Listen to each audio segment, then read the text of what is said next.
Demi kebahagiaan untuk 4 orang anaknya, seorang istri melakukan sesuatu kepada sang suami yang kerap menyiksa keluarganya dari selingkuh hingga melakukan KDRT.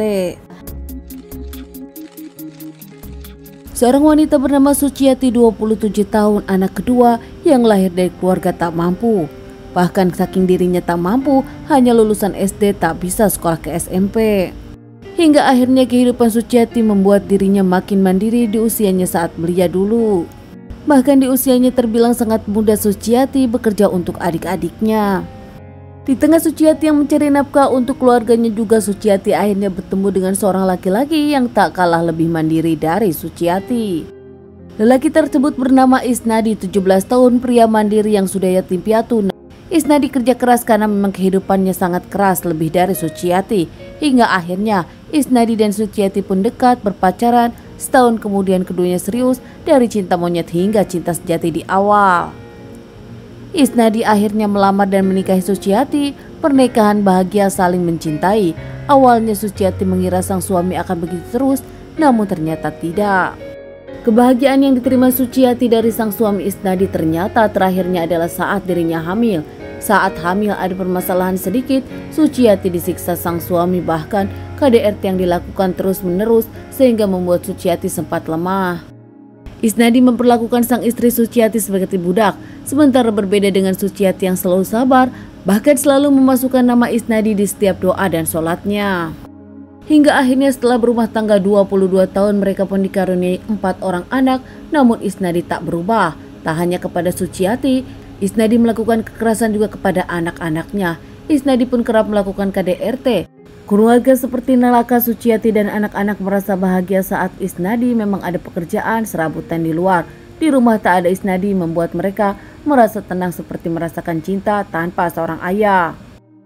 Isnadi pun tak hanya kasar kini, Isnadi kerap memakai uang-uang belanja hanya untuk judi dan juga minum-minuman keras. Pulang ke rumah dalam kondisi mabuk membuat seisi rumah takut. Isnadi tak segan-segan memukuli mereka. Sabar saat Isnadi melakukan kekerasan KDRT di rumah, namun nampaknya Suciati tak sabar saat mendengar sang suami ada wanita lain berselingkuh dengan janda 1 anak yang rumahnya tak jauh dari Suciati.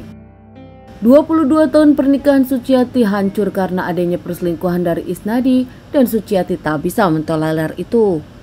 Hingga akhirnya Isnadi ketahuan selingkuh, Suciati tak bisa sabar dan tak terima cintanya dibagi dua. Saat itu hujan deras namun sang suami Isnadi belum pulang. Suciati tahu kemana Isnadi pergi. Namun Suciati menunggu hujan reda hingga akhirnya Suciati akan datang ke rumah wanita janda tersebut untuk melihat bukti yang ada. Saat hujan pun reda, tak menunggu waktu lama lagi, Suciati pun datang ke rumah janda tersebut dan benar saja menemukan sang suami tengah indahoi mesra bersama wanita itu. Tak ngamuk, Suciati di sana hanya meminta sang suami Isnadi untuk pulang.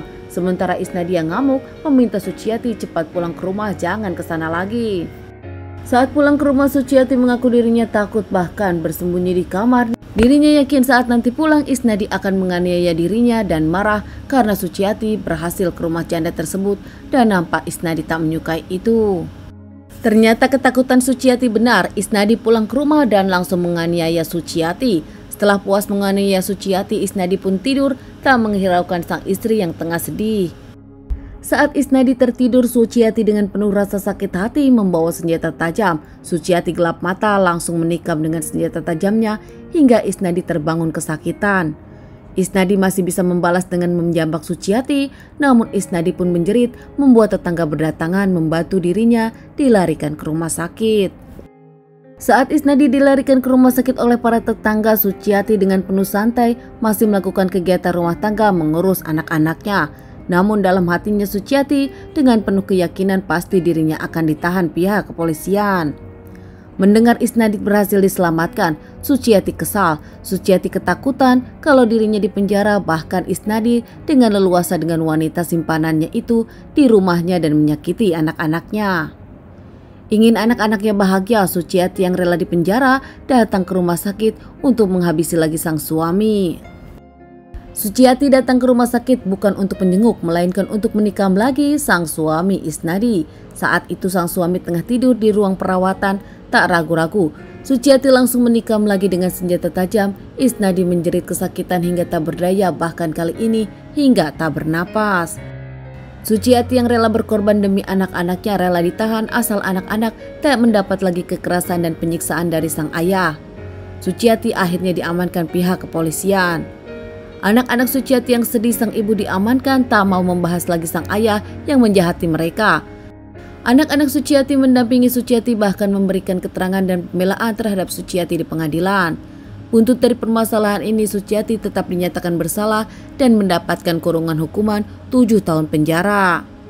Kini anak-anak Suciati pun dirawat di keluarga Suciati. Bahagia Suciati lepas dari bayang-bayang suami yang keras kepada dirinya dan kepada anak-anak. Teman-teman, sekian dulu bahasan kasus aku kali ini. Ditunggu bahasan kasus-kasus selanjutnya. Semoga bahasan kasus kali ini bisa menjadi pelajaran untuk kita semua.